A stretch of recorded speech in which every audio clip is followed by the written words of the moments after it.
अस्सलाम वालेकुम, welcome back to another video. आज हम एक्सरसाइज 1.2 का question number 5 second part solve करेंगे। क्वेश्चन नंबर 5 का सेकंड पार्ट हमारे पास है 54 multiply by cube root 27 power 2x divided by 9 power x plus 1 plus 216 into 3 power 2x minus 1। सबसे पहले हम 54 को एज इट इज़ लिख लेते हैं। हम 54 की सिंप्लीफिकेशन यहाँ पर नहीं करेंगे। Multiply sign as it is. अब हमें 27 की पावर है 2x। अगेन यहाँ पर वेरिएबल आ रहा है पावर में। इट मीन्स कि जो पावर में वेरिएबल आ रहा है इसको हमें कैंसिल करना पड़ेगा, तभी हम इसको सिंप्लीफाई कर सकते हैं, क्योंकि ये क्वेश्चन नंबर 2 की तरह सेम है। तो हम सबसे पहले 27 को सिंप्लीफाई करें तो 27 इज क्यूब रूट ऑफ 3। तो हम इसको 3 पावर 3 फॉर्म में लिख लेंगे और ये जो 2x है साथ ये मल्टीप्लाई एज इट इज़ होगा। और जो ये क्यूब रूट था ये 1/3। जब ये क्यूब रूट में हो तो हम इसको 1/3 फॉर्म में, मतलब जो भी हो उसका रेसिप्रोकल लिखते हैं। अगर 7 हो तो 1/7, 8 है तो 1/8, जो भी वैल्यू है उसको रेसिप्रोकल फॉर्म में पावर में लिखा जाता है।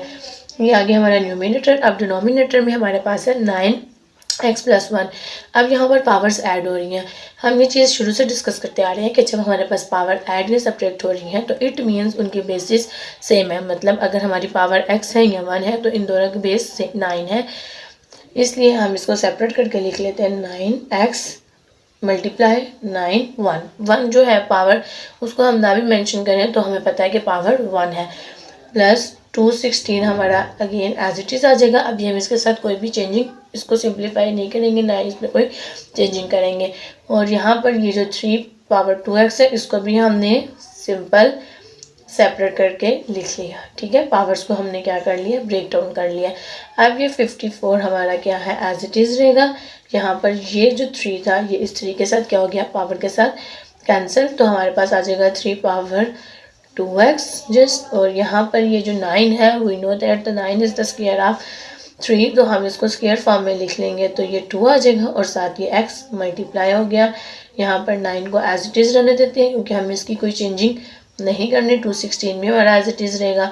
और ये जो 2 पावर x था ये एज इट इज़ हो जाएगा। और 3 माइनस 1 का मतलब ये है कि पावर जो है अब नेगेटिव साइन के साथ आ रही है। और हमने ये चीज़ फर्स्ट क्वेश्चन में ही पढ़ी थी कि जब हमारी पावर माइनस साइन के साथ आती है तो हमें उसकी फ्रैक्शन में वैल्यू को चेंज करना पड़ता है।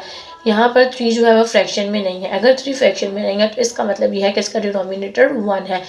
अगर कोई वैल्यू इस तरह से है और उसका कोई डिनोमिनेटर नहीं तो we know that the denominator is 1। अगर इसको चेंज करना है तो डिनोमिनेटर न्यूमिनेटर हो जाएगा और न्यूमिनेटर डिनोमिनेटर, तो इट मीन्स ये 1/3 हो जाएगा। यहाँ पर भी सेम केस होगा तो ये 1/3 और पावर 1 है। मैंने आपको पहले भी चीज़ बताई है कि पावर 1 को हम यूजुअली ऐसे नहीं लिख रहे, उसका अगर जब हम कोई पावर नहीं लिख रहे तो पता होता है कि पावर हमारी 1 ही है।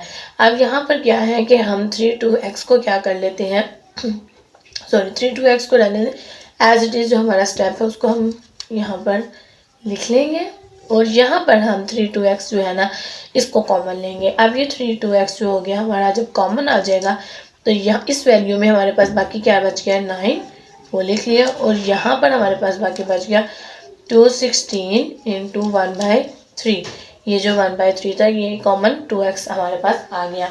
अब अगर हम देखें तो डिनोमिनेटर और न्यूमिनेटर में हमारे पास कटिंग हो रही है और दूसरी चीज़ यहाँ पर मल्टीप्लिकेशन है, इसलिए कटिंग पॉसिबल है। अगर प्लस के माइनस के साथ कुछ सेम हो तो हम कटिंग नहीं कर सकते। ये हमारा क्या हो जाएगा, कट हो जाएगा। जब ये हमारा कट हो गया तो ये 54 एज इट इज़ आ जाएगा और ये 9 एज इट इज़ प्लस।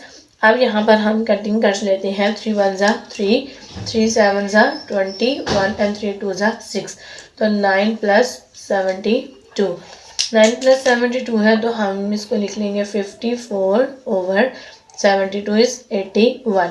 अब 54 और 81 हमारा फर्दर सिंप्लीफाई हो सकता है या नहीं इसको चेक कर ले। तो 54 और 81 पहले हम इसका 9 के साथ कट कर लेते हैं क्योंकि दोनों 9 के टेबल में आते हैं। तो ये आ जाएगा 6/9 एंड अगेन विथ 3, तो 3 से कट किया, 3 2 ज़ा 6 एंड 3 3 ज़ा 9, सो 2/3 इज़ द आंसर।